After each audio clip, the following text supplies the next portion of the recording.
यह टैटू वाला आदमी कोई साधारण व्यक्ति नहीं, बल्कि जापान के एक कुख्यात गिरोह का सरगना है। उसने बेरहमी से कई लोगों की हत्या की है। आज ये लड़की उसके संग्रह में अगली शिकार बनने वाली थी, लेकिन इस टैटू वाले आदमी को अंदाज़ा भी नहीं था कि वो खुद अगला शिकार होने वाला है। उसके गिरोह के सभी सदस्यों को एक अजनबी ने पहले ही खामोशी से ख़त्म कर दिया था। खतरे को भांपते हुए वो आदमी सारे पर्दे गिरा देता है, फिर हाथ में पिस्तौल लिए वो अपने दुश्मन को खोजने के लिए सीढ़ियों की ओर बढ़ता है, लेकिन उसका अंदाज़ा पूरी तरह गलत था। अचानक घर की सारी लाइटें गुल हो जाती हैं। उसी पल उसे एहसास भी नहीं होता कि कातिल शुरू से ही उसके पीछे छिपा हुआ था। बिना किसी चेतावनी के एक तार उसके गले के चारों ओर कस जाता है। वो दर्द से तड़पता है और कुछ ही क्षणों में उसकी मौत हो जाती है। इस निर्दयी कातिल का नाम किम है। वो कोरिया का रहने वाला है और पिछले 8 सालों से जापान में रह रहा है। 8 साल पहले किम दक्षिण कोरिया के लिए एक गुप्त एजेंट था, लेकिन अचानक उसका पूरा संगठन बंद कर दिया गया।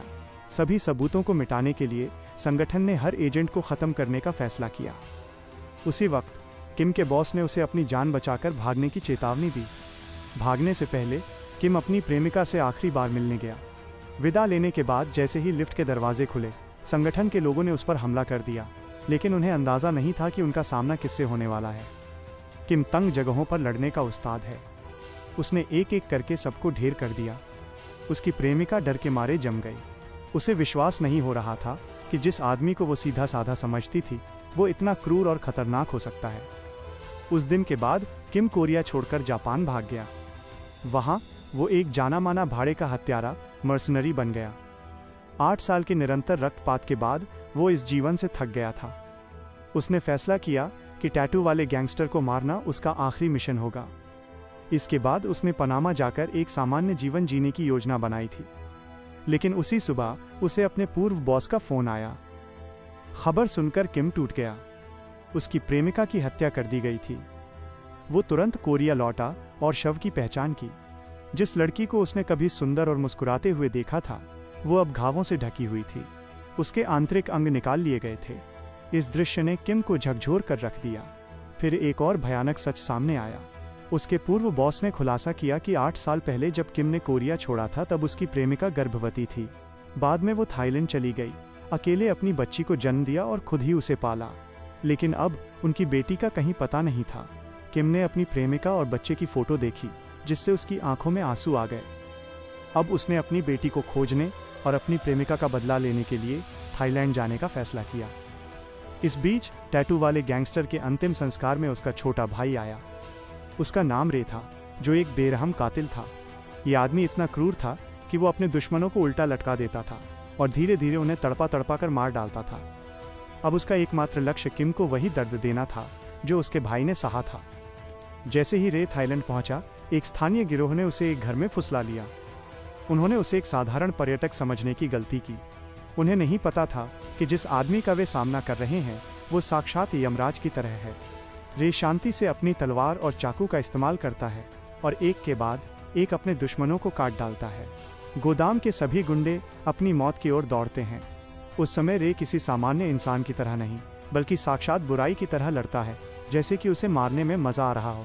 कुछ क्षणों बाद रे खून से लथपथ गोदाम से बाहर निकलता है और उसका अगला निशाना किम है। इस बीच किम ने आखिरकार उन लोगों का पता लगा लिया जिन्होंने उसकी पत्नी के साथ दरिंदगी की थी। ये लोग खुद को रियल एस्टेट एजेंट बताते हैं, लेकिन वास्तव में वे बेहद खतरनाक अपराधी हैं जो अमीर लोगों को निशाना बनाते हैं। किम की पत्नी भी उनकी शिकार थी। जब उन्हें पता चला कि वो अमीर है, तो उन्होंने नैनी आया के साथ मिलकर फिरौती के लिए उसकी बेटी का अपहरण करने की साजिश रची। लेकिन जैसे ही उन्हें पैसे मिले, इन राक्षसों ने अपने असली इरादे जाहिर कर दिए। उन्होंने बच्ची को अंग तस्करों, ऑर्गन ट्रैफिकर्स को बेच दिया। किम समझ जाता है कि ऐसे लोग इस दुनिया में रहने के लायक नहीं हैं। बिना कोई भावना दिखाए वो उस आदमी की उंगलियां काट देता है और अपनी बेटी के बारे में जानकारी मांगता है, लेकिन उसे जो जवाब मिलता है वो उसे तोड़ देता है। वो आदमी दावा करता है, नैनी ने तुम्हारी बेटी को मार डाला। ये सुनकर किम बिखर जाता है। वो दर्द उसके दिल में चाकू की तरह चुभता है।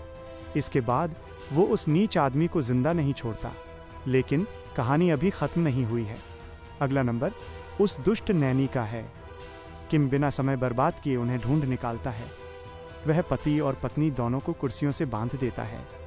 किम पत्नी की आंखों के सामने ही उस आदमी की उंगली काट देता है। वो औरत डर के मारे गिर जाती है। आतंकित होकर वो आखिरकार सच बता देती है। किम की बेटी अभी भी जीवित है। नैनी ने उसे थाईलैंड में अंग तस्करों को बेच दिया था। हालांकि एक समस्या है, किम को थाई भाषा नहीं आती, इसलिए वो जोजी नाम के एक अजीब लेकिन चतुर आदमी को काम पर रखता है। जोजी वो व्यक्ति है जो पैसों के लिए कुछ भी कर सकता है। वो लिंग परिवर्तन कराने का नाटक करता है और अंगों के खरीदार के रूप में वेश बदलता है। साथ में वे थाईलैंड जाते हैं। तस्कर उन्हें एक ऐसी इमारत में ले जाते हैं जहां कई मासूम बच्चों को बंदी बनाकर रखा गया है। तस्कर कहते हैं कि वे खरीदारों द्वारा चुने गए किसी भी बच्चे के अंग बेच सकते हैं। वे किम से अपनी पसंद का बच्चा चुनने को कहते हैं। किम हर बच्चे को ध्यान से देखता है, लेकिन उसकी बेटी कहीं नहीं मिलती। वो विक्रेताओं से कहता है, मुझे एक कोरियाई लड़की का अंग चाहिए। वे जवाब देते हैं, कल एक कोरियाई लड़की थी, लेकिन किसी ने पहले ही उसके अंग खरीद लिए हैं। उसे सर्जरी के लिए भेज दिया गया है। किम का दिल बैठ जाता है। वह दरवाज़ा तोड़कर बच्चों को एक तस्वीर दिखाता है और पूछता है कि क्या उन्होंने इस लड़की को देखा है। तभी एक लड़का फुसफुसाता है, हाँ, वो मेरे साथ एक ही कार में आई थी, लेकिन उसे पहले ले जाया गया। किम लड़के की शर्ट उठाता है और एक गहरा सर्जिकल निशान देखता है। इसका मतलब है कि लड़के के शरीर से पहले ही एक अंग निकाला जा चुका है। ये नज़ारा किम को भीतर तक हिला देता है। उसका गुस्सा चरम पर पहुंच जाता है। तभी दरवाजे पर गुंडे आ जाते हैं। किम एक पल भी बर्बाद नहीं करना चाहता। कुछ सटीक वारों में वो अपने सामने खड़े सभी गुंडों को मार डालता है। फिर वो बाकी बच्चों से पूछता है, मेरी बेटी को कहाँ ले जाया गया। तभी वही लड़का जिसने पहले मदद की थी आगे आता है और एक जगह का नाम बताता है। वो कहता है कि उसे सर्जरी के लिए वहाँ ले जाया जाएगा। किम बच्चे को अपने साथ ले जाने वाला होता है कि तभी गलियारे के अंत में एक लाश पड़ी हुई दिखाई देती है। दरअसल रे पहले ही वहाँ पहुँच चुका था। बिना देर किए किम बच्चे को जोजी को सौंपता है। उसे लेकर भागने के लिए कहता है और पीछे मुड़ जाता है। अब दो राक्षस आमने सामने खड़े हैं। उनकी हर चाल मारने के लिए है। उनमें से कोई भी एक पल के लिए भी नहीं हिचकिचाता, लेकिन किम जानता है कि उसकी बेटी अभी भी खतरे में है। वो लड़ाई को लंबा नहीं खींचना चाहता। मौका देखकर वो रे को गलियारे से बाहर धकेल देता है। फिर वो दरवाज़ा बंद करके ताला लगा देता है। बाहर रे गुस्से में अपने दांत पीसता है। किम खिड़की तोड़कर बाहर कूद जाता है और भाग निकलता है। कुछ समय बाद वो उस जगह पहुंचता है जिसका बच्चे ने जिक्र किया था। इमारत के सामने रुककर वो अंदर देखने के लिए सामने वाले ढांचे पर चढ़ जाता है। तभी वो पहली बार अपनी बेटी को देखता है। किम की आंखें आंसुओं से भर जाती हैं, लेकिन खुशी का वो पल ज़्यादा देर तक नहीं टिकता। गुंडे जल्दी से लड़की को एक कार में बिठाते हैं और ऑपरेशन सेंटर की ओर ले जाते हैं। किम तुरंत कार स्टार्ट करता है और उनका पीछा करना शुरू कर देता है।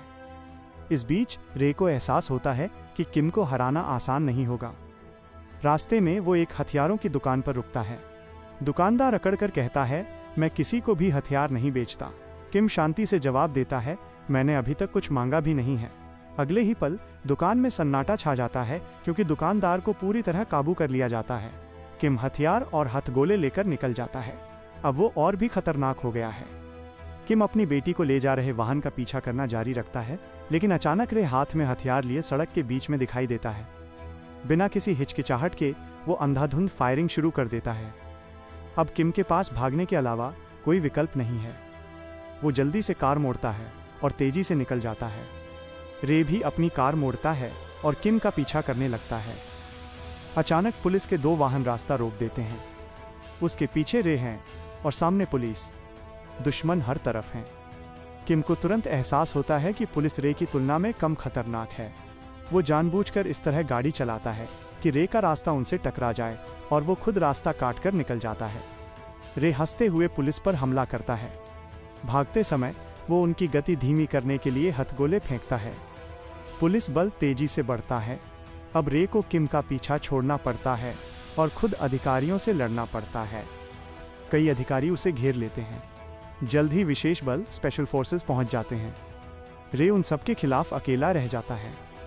कोई व्यक्ति चाहे कितना भी खतरनाक क्यों ना हो, वो इतने लोगों के खिलाफ लंबे समय तक नहीं टिक सकता। रे समझ जाता है कि अगर वो रुका तो मारा जाएगा।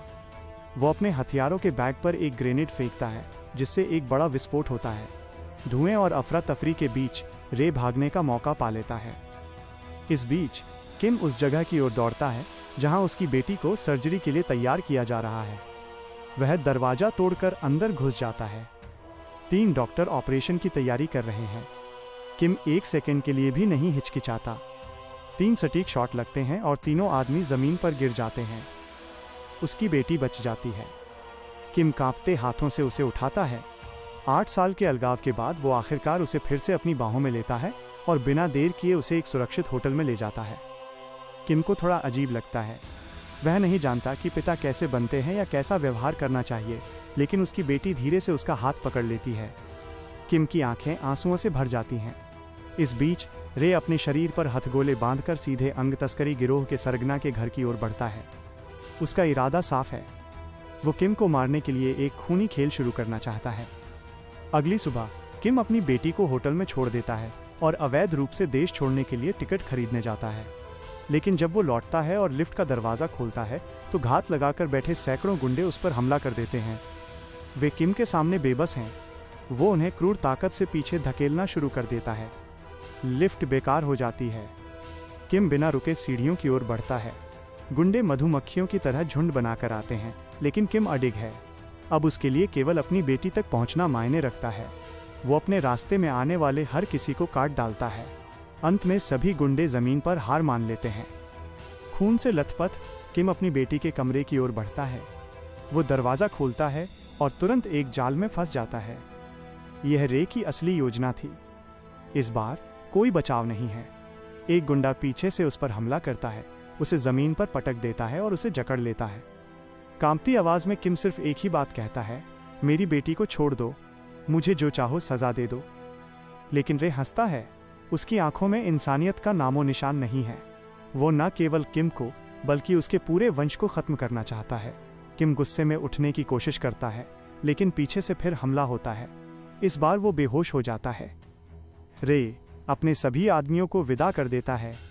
वो इस आखिरी कृत्य का अकेले आनंद लेना चाहता है।